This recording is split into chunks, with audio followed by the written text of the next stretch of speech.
So on this particular day, we went out together as a family. We need to get some stuff, and we're like, okay, why not just turn into a family outing?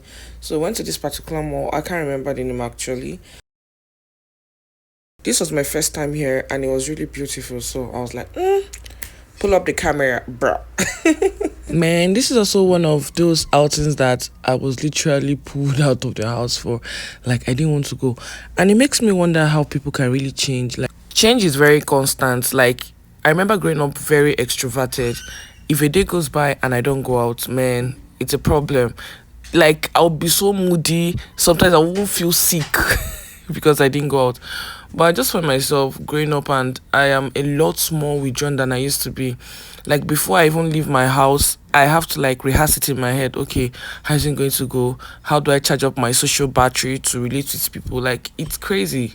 I don't know how I got here, but I think I like it actually. I prefer it to the former life where I used to be like an outsider, right?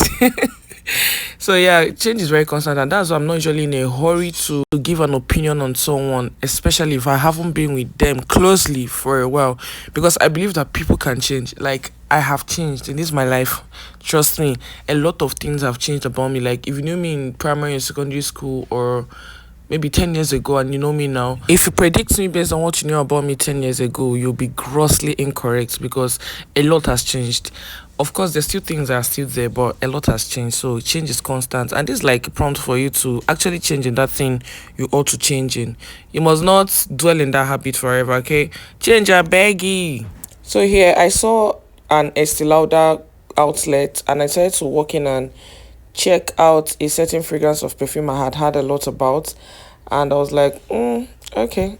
I'm not sure I liked the fragrance. One of my favorite influencers has been talking about it, and I was like, okay, if I am able to buy it, I'm going to get it. So I said to check it out first, and it didn't exactly sit with me. That's not like my favorite perfume notes, and that's why it's actually good to like buy things physically, because if I had gone with that excitement, oh my god, this person recommended it to buy it, I would have ended up not having it. I don't know if I'm the only one that thing happens to. There are perfumes that I wear and it kind of wears me out. I'll feel burnt out faster than usual. I don't know how to explain it, but does that happen to you? If it does, drop it in the comment section. Like, I'm a lover of perfumes. I love perfumes a lot, but there are some that I just cannot get myself to wear. Seriously, like whenever I wear them, I just feel like it drains me of strength or something. So, nah, I ain't doing some of those. So this was me helping my sister. She said her storage was full, and I was just laughing at her. Based on hustle, oh, make your funny day embarrass you when you dey vlog. That's like siblings banter, right? You guys should not act like you're not seeing or feeling my outfit. Okay, this outfit was very last minute. Like I mentioned earlier, I didn't want to go out, but I was like, okay, family time. I'm not gonna disappoint. I'm gonna show up, and I was just like, what do I wear? What do I wear? What do I wear? So I picked out this top, picked out jean, and I was like, okay, what do I pair it with? And I saw this shoe. It's not actually my shoe, sha. It's actually my sister's shoe, and I asked her for it, and she gave it to me. And I'm glad I paired it. It just turned out fine. Like my siblings were even helping me. Is this not too much dressing for someone that just said a few minutes ago that she didn't want to go out? One thing about me, I just love to look good. I'm not someone that splurges a lot on clothes, but I like to look good. Like try to combine, put this and this together for it to come out well. Yeah, and it takes me to something I got to believe on time. So I was born into a Christian home, like a very, very Christian, godly home. And one thing about being born into that kind of family is that tendency to relax and think that you already have a personal relationship with God because of your parents. I think that's a general rule because I'm not sure it's really applied to me. I really wanted to find God for myself. Like, I wanted to find my own personal faith. I know that I didn't get to accept Christianity as my religion or faith or whatever word you'd call it because my parents are Christians. But I actually got to that place where I'm like, okay, God, let's have a conversation about this. I really wanted to find God for myself. I really wanted to be sure of who I believe in. You know how Apostle Paul says, now I know who I have believed and I am persuaded that he's able to keep that which I have committed unto him against the day. I really wanted to get to that place. I didn't want to do something I was unsure of or something I was born into. So in that process, I started discovering God for myself, and I started asking questions. However, one thing that kind of deterred me from wanting to be a Christian is the fact that I found out that there were certain things that I didn't find attractive around and in the lives of Christians in my circle at the time. Not that I did not like them, but there were just some things I was not comfortable with. It looked like Christianity made you choose between this or that. Like, okay, if you are to be a Christian, you have to decide if you'd be beautiful or ugly, rich or poor, educated or uneducated, kind or wicked. Like, it looked like it had to make you choose this or that. And for me, there were times that it wasn't a question of this or that. There were lines in between. You know how you say you don't choose white or black, maybe shades of gray. So there were times, for instance, why do I have to be a Christian and choose to be ugly? Why do I have to be a Christian and uneducated? Why do I have to be a Christian and mannerless or rude? Like, for me, I just needed that. Okay, I can be a Christian and still have this. It didn't have to be a question of being at an extreme, right?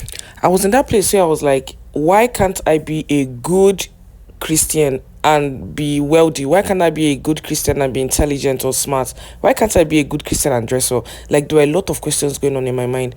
And I just said to ask God those questions. I was like, God, do I have to look this way because I'm serving you? Because a lot of Christians around me at the time, that was the impression I got from them.